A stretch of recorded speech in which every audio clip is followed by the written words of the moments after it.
Okay, here we are. I've got archival materials in front of me, a couple of scores of Galupis, including this one, which is really exciting because it's an autograph. It is the original score in Galupi's hand, as you can kind of tell. There's a little tag by the person who donated it that says Salmo Confitebor a tre voce, so it's the Confitebor Psalm for 3 voices, and then underneath it says Partitura Originale di Baldassarre Galuppi, so original score of Baldassarre Galuppi. You can tell that this is an original score a couple of different ways. One is that it's clearly in Galuppi's handwriting. Another is that there are tons of abbreviations in it to save space. Here you see in the bass line places where it says violetto solo, or places where the viola plays alone and doesn't double the cello line. You can also see places when you look through it like this, where the original writer, the composer, ran out of space and had to kind of extend the staff lines beyond the edge of the page in order to keep writing. If this were a careful copy, you wouldn't see that. The bar lines would be drawn first with enough space to fill in the music. There you see again an example of the music falling off the end of the line in the composer's hand. There were a couple of neat little things throughout. For example,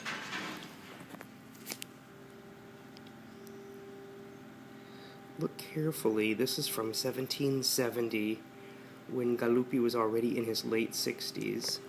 His Parkinson's was kicking in, and it affected his handwriting, so that certain kinds of diagonal strokes show up shaky.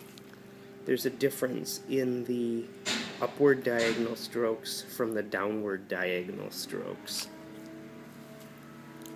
Another cool little feature of this particular score, of this work, is that we know who he had in mind.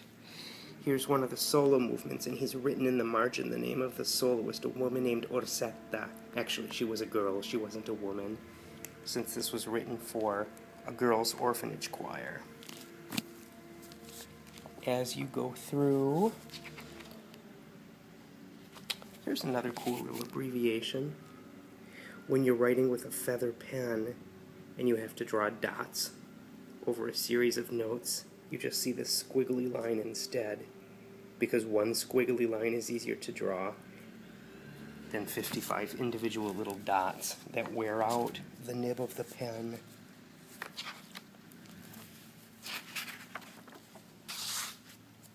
You can see there are smudges from the ink. There are occasional erasures or places where things are crossed out or things are corrected. Here's the name of another soloist. Actually, it's just an abbreviation. It says Zig Na. And this was a woman named Zigania. I know this because people have gone through the archives of the Ospedale dei Mendicanti and found out the names, also because these are names that appear repeatedly in libretti and in other scores. Okay, so look at this. You can see that Galuppi, in crossing this out, he can make upward diagonal strokes with a fair amount of regularity, but his downward diagonal strokes are all squiggly because his Parkinson's is already affecting his muscle control.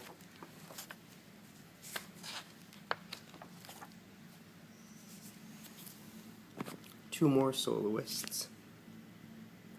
The first is a girl named Felicita, and underneath is somebody named Maldura. So Felicita was her name is Felicita Zorzini, And Maldura, that's her last name, she's Josefa Maldura, and she was well known.